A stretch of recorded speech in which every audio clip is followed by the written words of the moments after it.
So the revolution continues on Animal Farm. In chapter 3, we have a nice example of knowledge as power. The pigs, they continue. So there are 3 pigs, Napoleon, Snowball, and Squealer. They keep exerting their control through their knowledge. They're clever, so they come up with solutions to problems. Knowledge is manifested as control. They control through their inventiveness, their cleverness.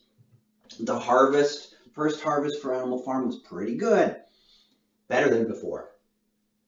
It's this mini worker's paradise, so the animals are pretty pleased about this.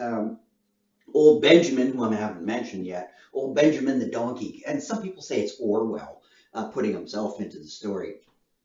He's not too impressed with all this. He's kind of he's sort of the resident cynic, right? He's like, well, things were bad, you know, things will probably be bad again. He's not convinced that this revolution is going to work, but he doesn't really say that it's not. So he's sort of the true skeptic, right? You know, well, there's good arguments that it might win. There's good argument might be this victory might be a good one. And there's good arguments that it might all end up terribly. So I'm not going to really pass a judgment. And so in a way, he is kind of functioning like Orwell to help, you know, balance out the novel and give us a one character that sort of stands above the fray. However, keep an eye on old Benjamin. He'll pop up and have a very important moment coming up. Benjamin is also very good friends with Boxer, the horse, whom I mentioned earlier. Boxer is this not too intelligent of an animal, but he's like the muscles and a good. He's a good person in the context of the novel, but and a true believer in the revolution. So the animals are becoming more literate, but what do you mean by literacy, right? It turns out that teaching the population of animals to become literate actually is very useful for the revolution. Because if you're illiterate and I'm trying to teach you things, I can't give you any homework, right? I can't write something down and say, here, memorize this. If I put signs up that have rules and whatever about do this or all hail glorious leader and you're illiterate, can't read it. So what do I want to do? Well, pigs are of the view that we want to teach the animals how to read, but not read all that well. So keep in mind that Orwell is critiquing the notion of literacy, that actually literacy can be abused, that teaching someone to read depends on, you know, like you could teach them just to read so that you could give them terrible propaganda. You could teach someone just to read so they could read hate literature or something. But the question is how well do you teach them to read? How well do you teach them to think? If you just teach them just to be able to read slogans, that's actually something that could be quite dangerous. But again, in the context of Animal Farm, very useful for the revolution. So Orwell, through these adventures of the animals, asks us to question certain concepts. Like, what exactly do we mean by literacy? And is it possible for it in some ways to be a bad thing? All right. Now, Napoleon is not terribly interested in Snowball, the bureaucrat's organizations and his committees or whatever. But he's more interested in power. He's very much concerned with eventually taking control of Animal Farm. The missing milk that I mentioned earlier is now solved. The pigs got it. But what happens also here is puppies go missing, right? And it's going to turn out that this other theft, instead of stealing milk, Napoleon stole some puppies. So one of the dogs had some puppies, a bunch of them, and Napoleon took them away. And he hid them. He didn't kill them. He hid them. And he's raising them. You can just imagine what's coming.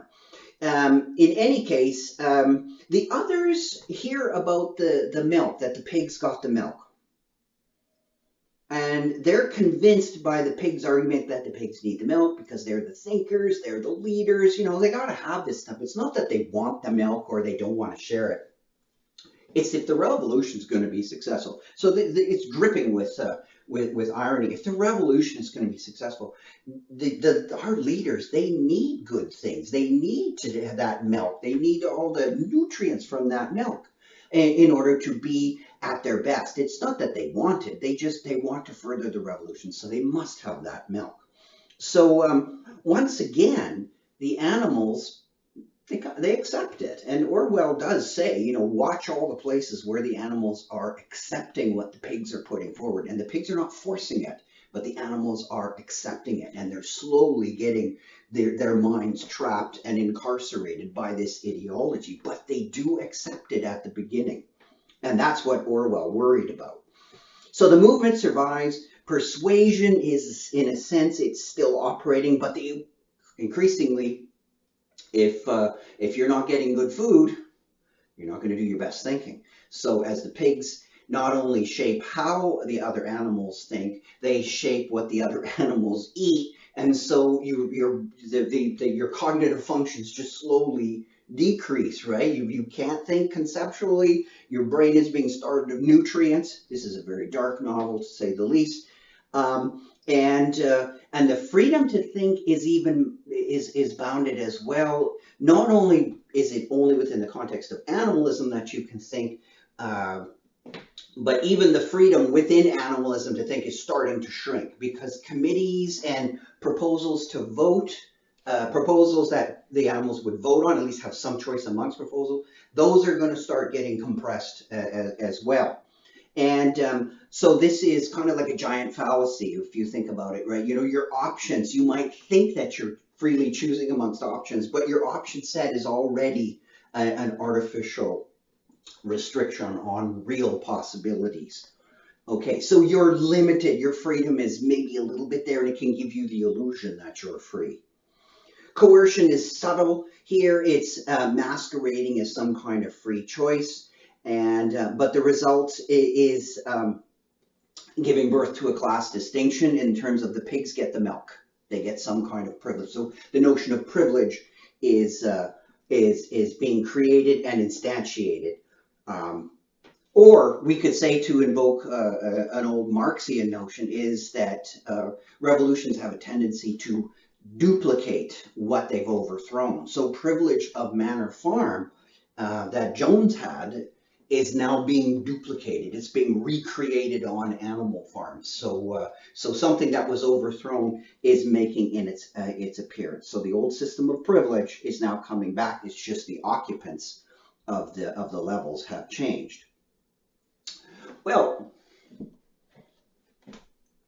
in chapter 4, we have the revolutionary ideas. So Animal Farm is starting to be heard of by the humans on the surrounding farms, and other animals are catching wind of this. So this revolutionary spirit is starting to spread around on England, and as I did mention earlier, but the Song of Beasts of England is starting to be popular, and we're now getting where it's going international, shall we say. So surrounding humans and farmers, they get wind of it and they decide to attack Animal Farm and get rid of this. Animal Farm assembles, kind of in a sort of higgledy-piggledy kind of fashion, they assemble this army and they fight a war of defense. So you've got this collectivization now. The animals have become a small army, and the defensive war is now glorified, and you have the Battle of the Cowshed, right? So there's this battle around the cowshed, and the animals are victorious. They run, Jones, as he tried to take back the farm, they run him off, and there's, celebrations, and, dates are set up where they're going to fire guns off and celebrate this battle. And then, of course, they have to celebrate the date of the revolution. So the idea of ceremony begins, and all part of the building of a mythology that it now glorifies Animal Farm. And in a sense that revolutions, they lead to mythologies because they need that to keep them going. And again, another example of the creation of class, creation of privilege is, the notion of heroes, dedicated. They get medals, they win certain kinds of awards. Animal hero, first and second class. And in this one, Snowball is declared, an animal hero. So watch that and pay attention to how that will change as the novel progresses.